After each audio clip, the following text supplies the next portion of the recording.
Straight লাইনে depreciation expense always time হচ্ছে যে সোজা, অর্থাৎ প্রতি বছরে কিন্তু ডেপ্রিসিয়েশন এক্সপেন্স সমান।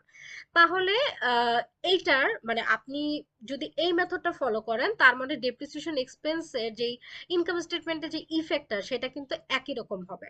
আচ্ছা, তারপরে আমরা দেখছি যে ডেক্লাইন মেথডে দেখেন ডেপ্রিসিয়েশন এক্সপেন্স প্রতি বছর বছর কি হয়ে যাচ্ছে, প্রথম বছরে অনেক বেশি, তারপরে আস্তে আস্তে আস্তে আস্তে আস্তে এটা কমে যাচ্ছে।